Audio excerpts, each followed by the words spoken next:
ان کی تحقیقات دل و دماغ کی جنگ، مغرب میں سامراج اور مشرق میں بنیاد پرستی کے درمیان تصادم کی عکاسی کرتی تھی۔ سائرہ کے بقول ان کا کام معاشرے میں موجود جہالت اور تعصب کے خلاف آواز اٹھاتا ہے۔ نمبر 4، مبشر لقمان۔ دوستو آپ میں سے بہت سے لوگوں کو ہماری لسٹ میں مبشر لقمان کا نام دیکھ کر حیرت ضرور ہوئی ہوگی۔ دوستو مبشر لقمان ایک Pakistani film director, anchor person, column نگار، پنجاب کے نگراں وزارت کے صوبائی عہدیدار بھی رہ چکے ہیں۔ مبشر لقمان جدید دور میں پاکستان کے سب سے مشہور نیوز اینکرز میں سے ایک ہیں، جو کہ اکثر کڑوے سچ بولنے کی وجہ سے مشکلات میں گھرے رہتے ہیں۔ یہ آدمی بھی ایک قادیانی ہے جو کہ اکثر اپنے پروگراموں میں قادیانیوں اور دوسرے غیر مسلموں کو بلا کر پاکستان کے معاشرے پر تبصرہ کرتا ہے کہ کیسے ہمارا ملک غیر مسلم افراد کے لیے محفوظ نہیں ہے۔ مبشر لقمان کو سال 2008 کے دوران پنجاب کا نگراں وزیر اعلیٰ برائے انفارمیشن ٹیکنالوجی اور مواصلات بنایا گیا تھا۔ یہ ایچیسن کالج لاہور اور گورنمنٹ کالج لاہور سے اعلیٰ تعلیم حاصل کر چکے ہیں۔ وہ اپنی بھانجی گلوکارہ ایما بیگ کے ساتھ سمر وائن کا مشہور گانا بھی گا چکے ہیں۔ انہوں نے اپنے کیریئر کا آغاز بزنس پلس چینل سے بطور میزبان نیوز اینکر سے کیا تھا۔ اس کے بعد وہ ایکسپریس نیوز میں پوائنٹ بلینک نامی پروگرام کے ساتھ بطور میزبان شامل ہوئے اور بعد میں دنیا نیوز میں چلے گئے۔ ان کا سب سے مشہور پروگرام کھرا سچ مبشر لقمان کے ساتھ تھا اور اس پروگرام پر پاکستانی ادارے پیمرا نے سال 2014 میں لقمان کے بے شرم الفاظ کی وجہ سے پابندی لگا دی تھی۔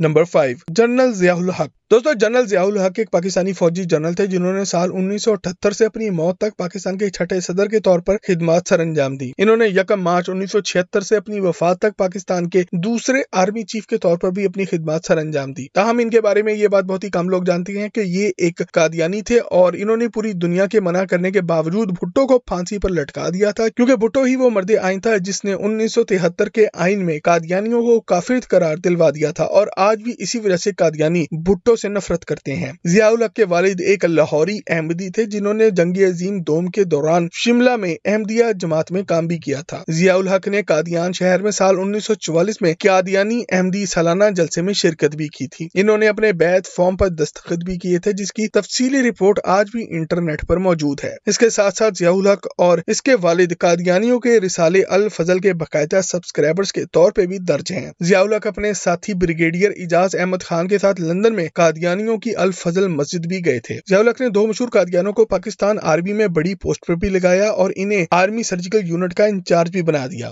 نمبر 6، نجم سیٹھی۔ دوستو نجم سیٹھی ایک پاکستانی سیاسی تجزیہ نگار، صحافی، بزنس مین، سیاست دان اور کرکٹ ایڈمنسٹریٹر ہیں جو کہ Pakistan cricket board management committee کے چیئرمین بھی رہ چکے ہیں۔ وہ فرائیڈے ٹائمز اور وینگارڈ بک کے بانی بھی ہیں۔ وہ پاکستان کے نگراں وفاقی وزیر اور وزیر اعلیٰ پنجاب کے طور پر بھی خدمات سر انجام دے چکے ہیں۔ بحیثیت صحافی وہ ایک آزاد خیال قسم کے سیاسی مبصر ہیں جو کہ فرائیڈے ٹائمز کے چیف ایڈیٹر اور پاکستان سپر لیگ کے چیئرمین کے طور پر بھی خدمات سر انجام دے چکے ہیں۔ وہ اکثر اپنے پروگراموں اور اپنے اخبارات میں قادیانیوں کے حق میں آواز اٹھاتے رہتے ہیں۔ وہ پہلے جیو نیوز پر پرائم ٹائم کرنٹ افیئر شو آپ کی بات کی میزبانی بھی کرتے تھے۔ آج وہ آپ میڈیا نیٹ ورک اور انڈس نیوز کے صدر بھی ہیں۔ نجم سیٹھی کی شادی ساتھی صحافی جگنو محسن سے ہوئی تھی جو کہ فرائیڈے ٹائمز کی پبلشر ہیں اور وہ بھی قادیانی ہیں۔ دونوں کی بیٹی ایک صحافی اور اداکارہ میرا سیٹھی ہے، جبکہ خدا کی اس بندے پہ مار دیکھیں کہ اس کا واحد بیٹا علی سیٹھی ایک ہم جنس پرست ہے اور آج اس کی بدنامی کا باعث بن رہا ہے۔ Number 7، general Akhtar Hussain